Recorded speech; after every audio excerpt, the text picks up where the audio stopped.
Bonjour, c'est Josiane Joyce.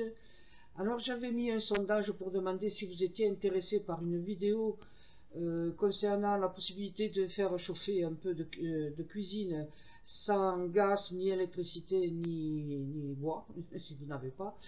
Eh bien je vais vous dire comment on faisait là, parce que comme je suis né en 1950, je me souviens qu'à partir de 56, 56, il y a eu beaucoup de coupures d'électricité, hein, puisque la France était encore en train de se reconstruire après la guerre.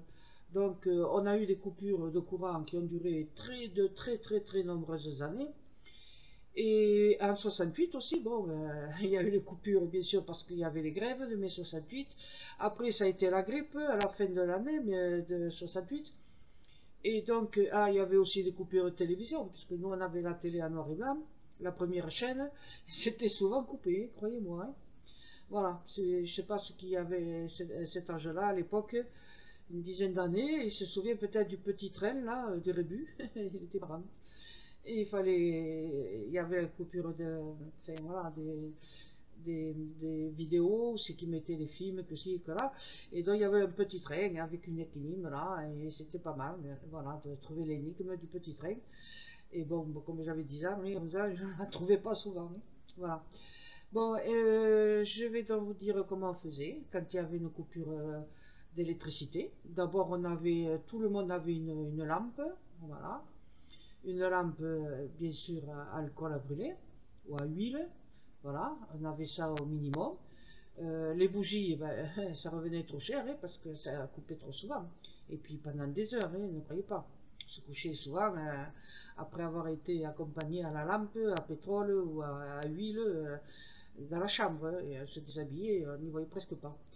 Donc, surtout à 56, hein, quand il y a eu cette grande neige à Toulouse, là, moins 18, moins 25, quelle horreur, je me souviens, j'avais 6 ans. Bon, je vous l'ai déjà dit. Alors, concernant donc le chauffage, eh bien c'est simple. Il vous faut vous précipiter avant qu'il y ait des problèmes de ravitaillement.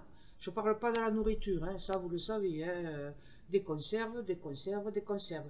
La conserve de viande, même la date dépassée depuis 5, 10 ans, 15 ans, elle se conserve, hein, la viande. Donc voilà, les fruits, c'est moins une dizaine d'années. Et ça, c'est un peu du survivalisme, hein, voilà. Et les pâtes, les produits secs et tout ça, si vous les mettez dans des pots en verre bien vissés, et puis en plus, si vous prenez la peine de mettre sur le bord de la conserve, si vous passez un ail, de l'ail, hein, vous pelez un ail et voilà, vous vissez et vous collez avec de l'ail.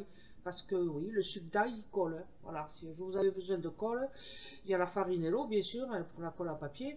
Mais aussi, peut-être, vous pouvez utiliser de l'ail, une gousse d'ail pelée, vous passez, hop, ça colle et ça tient longtemps, hein, croyez-moi. Voilà. Alors, mettons que vous avez besoin, alors vous relisez les vidéos, hein, les vidéos que j'ai installées, ou comment économiser le gaz, enfin le chauffage dans la maison. Hein, n'oubliez pas, c'est important aussi de mettre une couverture sur le drap housse, sur le drap de dessous. À l'époque, il n'y avait pas de drap housse, mais des draps plats. Donc il fallait mettre une couverture entre le matelas et le drap plat. Tenez bien chaud, croyez-moi. Alors, donc, j'y reviens. Pour vous acheter, il vous faut prévoir beaucoup d'alcool à brûler. Oui, tout simplement, l'alcool à brûler. Alors, vous prenez une boîte de sardines vide, bien sûr, hein, que vous la videz bien. Faites attention de ne pas vous tailler. Il faut qu'elle soit bien érasée tout autour pour ne pas vous tailler. Ou alors, quelque chose qui est encore mieux, parce que ça dure plus longtemps, une boîte de hareng à la tomate, des pilchars qu'on appelle. C'est une boîte comme ça, ovale, voilà. Et comme elle est ovale, elle n'est pas très haute, bien sûr, et elle contient énormément, et vous pouvez mettre beaucoup d'alcool à brûler. Vous prenez, parce que vous n'aurez, à moins que vous ayez un réchaud dehors, un réchaud de camping, bien sûr, alors il vous faut les capsules de gaz, et n'oubliez pas d'en acheter plusieurs, et en espérant que le gaz part, pas trop vite. Par contre, si vous avez l'alcool, une fois que la bouteille est bien fermée, l'alcool il ne s'en va pas comme ça, hein. Donc vous mettez Une fois que vous avez vidé, bien sûr, et nettoyé comme il faut la bouteille, la boîte de conserve Patriote, vous la remplissez d'alcool à brûler. Alors, vous prenez, alors vous le posez sur l'évier, qu'il soit en céramique ou en inox. Vous posez votre boîte de conserve avec de l'alcool à brûler dedans. Et par-dessus, une grille de la cuisinière, hein, la gazinière. Elle ne fonctionne pas, il n'y a pas de gaz. Mais bon, alors sur aux quatre coins de la grille, pour la surélever, bien évidemment, quand on veut éteindre un feu, eh bien, on met un couvercle dessus. Alors si vous posez directement la casserole sur votre boîte de conserve, bien évidemment, le feu va être étouffé. Alors vous mettez dans la grille de la gazinière, et aux quatre coins, il vous faut mettre des conserves. Par exemple, 2 thons, vous savez, les boîtes de thon rondes. Mais il vous en faut au moins 4 de la même hauteur. Voilà. Donc comme ça, vous allez pouvoir mettre le feu à l'alcool à brûler et poser une casserole d'eau dessus. Voilà, elle sera assez large. Hein. Vous pourrez mettre une grande casserole, puisque quand même la conserve de hareng à la tomate, de pilchard comme on appelle, elle est assez oblongue, elle est assez longue, quoi. Donc, ah, bien sûr, vous aurez vos casseroles toutes noires de fumée. Hein. Voilà, il faudra les nettoyer ensuite. Mais bon, voilà, vous aurez chauffé votre eau. Ça sera bien pour si vous voulez vous laver les dents. Alors, bien sûr, vous avez conservé toutes vos bouteilles en plastique pour y mettre de l'eau. Eh oui, mettez de l'eau, parce que s'il n'y a plus d'eau au robinet, ça ne sera pas facile pour remplir la casserole, hein, d'accord? Voilà. Alors moi, j'ai un petit truc, parce que je sais qu'on peut se nourrir avec un produit sec. Qu'on le mette avec de l'eau froide ou de l'eau chaude, eh bien, il sera molli et il est bon. Et vous comprenez que c'est facile à faire. Eh bien oui, vous avez tout deviné, c'est le couscous, ouais, la semoule. Voilà, prenez de la semoule à gros crais et engrangez-en beaucoup, beaucoup de côté. Voilà. Alors il vous faut un verre à moutarde de graines de semoule que vous mettez dans un saladier et un verre et demi d'eau. Voilà. Mais si l'eau est froide, ben, ouais, vous laissez gonfler tout seul et ça prendra un peu de temps, une demi-heure à peu près. Et si c'est chaud, eh ben, c'est encore mieux, ça ira plus vite. Voilà, moi je fais souvent ce genre de semoule avec quelques petits légumes et ça fait un plat, voilà, en accompagnant la viande grillée. Alors ça va, vous avez compris? Facile, hein? Voilà. Alors maintenant, vous avez aussi autre chose qui existe. Par exemple, vous avez des bougies, des petites bougies rondes, et vous en avez pas mal, parce que vous avez prévu d'en acheter, des bougies, vous savez, des bougies chauffe-plat, comme on dit. Voilà. Et alors, elles sont petites, hein, mais prenez les plus grosses, celles qui vont chauffer pendant 8 heures d'affilée. Il vous en faut au moins 3, voilà. Vous les posez sur l'évier, vous les allumez, bien évidemment, et au-dessus, vous posez ça s'appelle un pot de fleurs propre, renversé, avec un trou.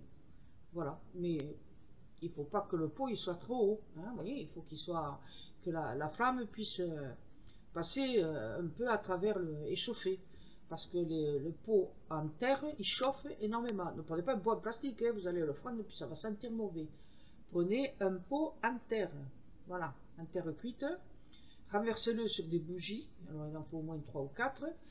Et ça va vous chauffer de l'eau, je sais pas, pour chauffer votre café, pour chauffer du lait pour les enfants, pour vous laver les dents, et, voilà, vous aurez un peu d'eau chaude comme ça.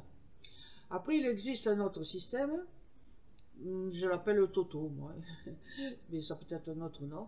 C'est le système des Totos, c'est celui qu'utilisaient les grands-pères en 14-18. C'est de l'alcool figé. Ah, comment fait-on figer l'alcool à brûler? Eh bien, c'est très simple. Alors, il vous faut 2 casseroles. Bon, la première, il faut une vieille, hein, voilà, une boîte de conserve que vous utilisez uniquement pour ça. Mais elle peut être haute, bien sûr, puisqu'il faut au moins 160 grammes d'alcool et 30 grammes de savon, n'importe quel savon, que vous allez râper. Voilà. Vous faites chauffer au bain-marie. Il faut de l'eau chaude au bain-marie. Et faites-le à l'avance, dès maintenant. Prévoyez. Voilà. Tant qu'il y a encore du gaz ou de l'électricité sur votre cuisinière. Vous mettez donc une casserole pleine d'eau, parce qu'il faut faire un bain-marie. Et cette casserole bouillante va recevoir une autre là, une autre casserole, une vieille là, abîmée, ou alors une conserve, mais une conserve normale, voilà, une conserve. Et à l'intérieur, vous mettez de l'alcool à brûler, plus 30 grammes de savon. Vous faites bouillir, alors vous laissez vous remuer là, jusqu'à ce que l'alcool et le savon se mélangent. Ça va arriver rapidement, je vous le dis tout de suite, hein. Donc vous n'allez pas perdre 3 heures pour chauffer, non, non. Dès que vous avez l'alcool et le savon qui sont mélangés, vous les versez dans une boîte, ou alors vous conservez la même boîte, vous avez prévu, la même boîte. Mais il faut que vous ayez un couvercle qui s'adapte facilement à cette boîte, parce que quand vous aurez mis le feu, eh ben, il faudra étouffer là, quand vous n'avez plus besoin d'utiliser votre système. Donc votre toto d'alcool gélifié, vous allez, enfin figé même, hein, parce que quand vous tournez la boîte, elle ne tombe pas. Hein, voilà. À une demi-heure, l'alcool et le savon se figent. Et après, il suffit d'approcher la flamme d'une allumette, et hop, ça s'enflamme. Et quand vous avez l'eau qui a bouilli, ne prenez pas une casserole diamètre 28 sur une boîte de conserve qui fera juste 12 cm de diamètre, vous comprenez bien. Et vous faites attention aussi, il faut quelque chose qui vous aide à soutenir la casserole. Si vous posez le fond de la casserole directement sur la boîte de votre alcool figé, ben, ça va étouffer la flamme. Hein, donc voilà. Hein. Donc trouvez un moyen pour que votre casserole elle soit posée sur quelque chose de très solide, et enfin de très haut, qui empêchera qu'elle ne pose pas sur la conserve. Ou alors vous faites des trous dans la conserve. Tout autour, là, vous faites 1 ou 2 trous pour qu'il y ait de l'oxygène qui n'empêche pas, qui n'éteigne pas la flamme. Voilà. Donc, alors bien sûr, vous faites une petite, comme moi je dis, 160 g d'alcool et 30 g de savon. Vous pouvez faire bien plus grand, mais voilà, il faut faire à proportion. Mettons une partie de savon et 8 parties d'alcool. Voilà. Et quand vous éteignez la flamme, et bien de nouveau, l'alcool il se fige. Et vous pouvez même l'emporter, hein, pour aller ailleurs. Voilà. Ça, c'est un troisième, attendez, c'est le troisième système. Et puis, il y en a encore un. Quand vous avez utilisé les bougies, vous les conservez, tous les petits bouts, tous les bouts de chandelle, les bouts des bougies, vous les conservez, vous les mettez dans un endroit où ce que vous allez retrouver. Alors après, il va falloir faire fondre la bougie. Vous prenez une boîte ronde, genre, je sais pas moi, une boîte de thon par exemple, hein, voilà, une boîte ronde. Vous découpez du papier cartonné très épais, hein, mais pas du carton. Voilà, vous découpez des bandes. Et alors, vous avez votre boîte ronde là, vous découpez vos bandes et vous les mettez en rond, hein, en rond, dans la boîte ronde, vous comprenez? Vous remplissez bien. Et quand vous avez fait fondre vos bougies, vous versez la cire bouillante sur le carton. Et alors, bien sûr, le carton, il a des interstices. Hein. Donc, il va se couler autour des morceaux du papier cartonné, quoi. Voilà. Hein, c'est pas du vrai carton. C'est du carton de 220 d'épaisseur, par exemple. Vous voyez, genre fiche, des fiches dans les bureaux, là, quand on avait des fiches, elles étaient un peu cartonnées. Voilà. Et vous mettez ça dans la boîte et vous remplissez à fond avec beaucoup de cire liquide. Après, vous attendez que la cire elle fonde. Et c'est toujours pareil, la même chose. Vous posez sur la grille de la cuisinière surélevée et vous mettez le feu. Ben, ça s'enflammera rapidement. Ça ne va pas durer longtemps, ça va flamber assez vite. Hein. Enfin, flamber. Bon, ayez toujours, si vous voulez, allez, précautions, prenez des précautions, ayez toujours une grosse bassine d'eau, au cas où vous mettiez le feu dans la maison, enfin, au-dessus de l'évier, voilà, pour éteindre le feu. Mais il faut toujours un couvercle pour étouffer les flammes, d'accord? Voilà. Et si vous vous brûlez, eh ben, tout simplement, vous passez la main froide la main sous l'eau froide et glacée. Vous attendez de 5 ou 10 minutes pour que la brûlure cesse d'agir en profondeur, d'accord? Voilà. Soyez très prudents, hein, parce que ça, c'est pas des choses qu'on utilise habituellement. Donc, il faut faire très attention. Moi, je vous dirais que ma préférence va à la bouteille enfin, la boîte, pardon, de conserve de hareng, là, hein, dans la tomate, les pilchars, avec l'alcool à brûler. Voilà. C'est... Alors ça, je le faisais quand j'étais enfant, quand il y avait des coupures, et on le faisait souvent. Voilà, presque tous les jours, quoi, on l'a fait ça, hein, dans les années 56, 58, 60, presque tous les jours. Voilà, vous avez un système enfin plusieurs systèmes pour avoir de l'énergie. Voilà ce que je voulais vous indiquer. J'espère que vous serez très très prudent et prévoyez toujours une bassine d'eau pour pouvoir jeter sur le feu si jamais vous avez des soucis. Faites ça sur l'évier, au moins si vous êtes protégé, là. Ne faites pas n'importe où. Au moins déjà là avec le carrelage de l'évier, il y a moins de risques, d'accord? Faites très attention. Voilà, à bientôt et merci de m'avoir écouté. Au revoir.